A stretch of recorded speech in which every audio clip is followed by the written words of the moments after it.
Bhagavad Gita, Chapter 6, Dhyana Yoga. And of all the yogis, the one with great faith, who always abides in me, who thinks of me within himself and renders transcendental loving service to me, he, O Arjuna, is the most intimately united with me. That is my opinion. The yogi is greater than the ascetic, greater than the empiricist, and greater than the fruity worker. Therefore, in all circumstances, be a yogi. And when the yogi engages himself with sincere endeavor in making further progress, being washed of all contaminations, then ultimately achieving perfection after many, many births of practice, he attains the supreme goal. By the virtue of divine consciousness of his previous life, he automatically gets attracted to the yogic principles, even without seeking them. Such an inquisitive transcendentalist stands always above the ritualistic principles of the scriptures. On taking such birth, he revives the divine consciousness of his previous life, and thus he again tries to make further progress in order to achieve complete success, O son of Kuru. Or, if unsuccessful after long practice of yoga, he takes his birth in the family of transcendentalists who are surely great in wisdom. Certainly such a birth is very rare. After many years of enjoyments on the planets of pious living beings, he takes his birth. He is born into a family of righteous people or in a family of rich aristocracy. The Supreme Personality of Godhead said, O son of Pritha, a transcendentalist engaged in auspicious activities never meets with destruction, neither in this world nor in the spiritual world. One who does good, my friend, is never overcome by evil. This is my doubt, O Krishna, and I ask you to dispel it completely. But for you, no one is to be found who can destroy this doubt. O mighty armed Krishna, does not such person, bewildered from the path of self-realization, fall away from both spiritual and material success and perish like a riven cloud with no position in any sphere? Arjuna inquired, O Krishna, what is the position of the unsuccessful transcendentalist who in the beginning takes up to the process of self-realization with faith, but who later desists due to worldly mindedness? For one whose mind is unbridled, self-realization is difficult work. But for one whose mind is controlled and who strives by appropriate means, is assured of success. That is my opinion. Lord Sri Krishna replied, it is undoubtedly very difficult to curb the restless mind, but it is possible by suitable practice and renunciation, detachment. For the mind is restless, turbulent, obstinate, and very strong, O Krishna, and to control it and to subdue it, I think, is more difficult than controlling the wind. Arjuna inquired, O Madhusudana, the system of yoga which you have summarized appears impractical and unendurable to me, for the mind is restless and unsteady. He is a perfect yogi who, by comparison to his own self, sees the true equality of all living beings, in both their happiness and their distresses, O Arjuna. Such a yogi engaged in worshipful service of the Supersoul, knowing that I and the Supersoul are one, remains always in me in all circumstances. For one who sees me everywhere and who sees everything in me, I am never lost, nor is he ever lost to me. A true yogi observes me in all beings, and also sees all beings in me. Indeed, the self-realized person sees me, the same Supreme Lord, everywhere. Thus the self-controlled yogi, constantly engaged in yoga practice, becomes free from all contamination and attains the highest state of perfect happiness in transcendental loving service to the Lord. The yogi whose mind is fixed on me verily attains the highest perfection of transcendental happiness. He is beyond the mode of passion. He realizes his qualitative identity with the Supreme, and he becomes free from all reactions to past deeds. Gradually, step by step, one should become established in yoga. One should become situated in trance by the means of intelligence and sustained by full conviction, and thus the mind should be thinking of the self alone and should think of nothing else. From wherever the mind wanders due to its flickering and unsteady nature, one must certainly withdraw it and bring it back under the control of the self.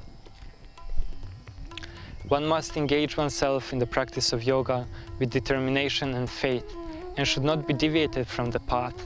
One should abandon, without exception, all material desires born of mental speculation, and thus control all the senses on all sides by the mind. This indeed is actual freedom from all miseries arising from material contact.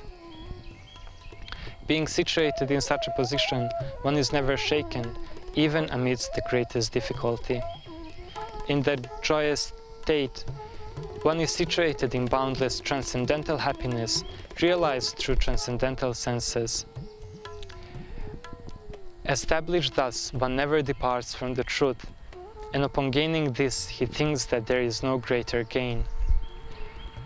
In that stage of perfection, called trance or samadhi, one's mind is completely restrained from all material mental activities.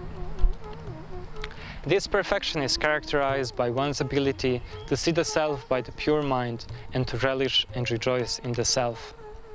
As a mind in the windless place does not waver, so does the transcendentalist, whose mind is controlled, remains always steady in his meditation on the transcendental self. When the yogi engages himself in the practice of yoga,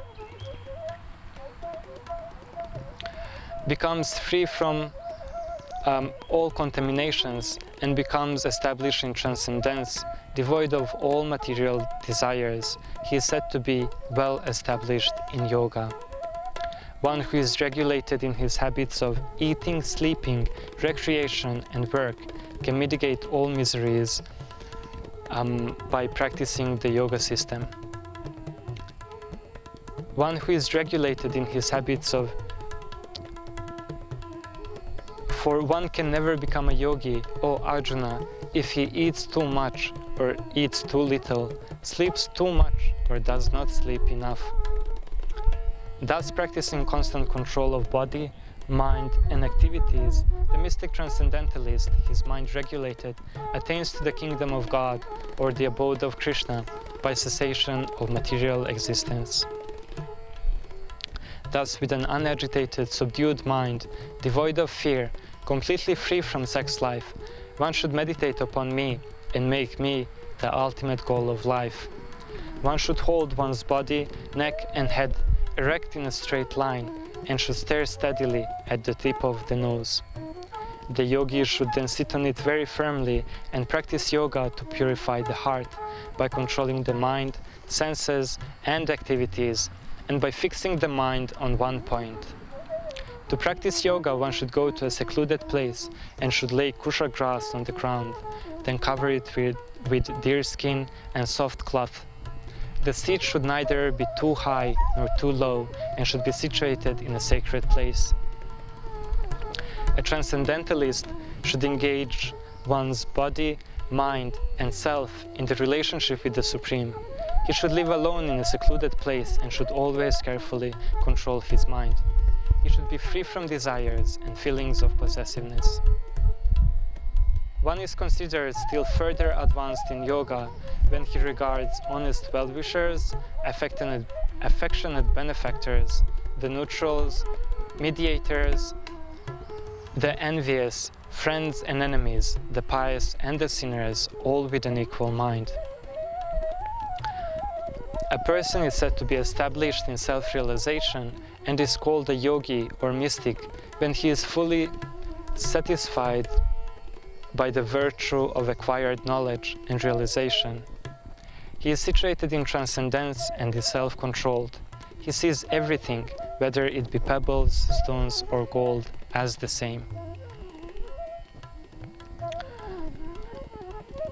For one who has conquered his mind, the Supersoul is already reached, for he has attained tranquility. To such a person, happiness and distress, heat and cold, honor and dishonor are all the same. For him who has conquered the mind is the best of friends, but for one who has failed to do so, his mind will remain the greatest enemy. One must deliver himself by the help of his mind and not degrade himself. The mind is the friend of the conditioned soul and his enemy as well. A person is said to be elevated in yoga when, having renounced all desires, he neither acts for sense gratification nor engages in fruitive activities. For one who is neophyte in the Eightfold Yoga system, work is said to be the means, and for one who is already elevated in yoga, cessation of all material activities is said to be the means. What is called renunciation, you should know to be the same as yoga, or linking oneself with the Supreme, O son of Pandu. For one can never become a yogi unless he renounces the desires for sense gratification. The Supreme Personality of Godhead said, "One who is unattached to the fruits of his work and who works as he is obligated is in the renounced order of life, and he is a true mystic, not he who lights no fire and performs no duties."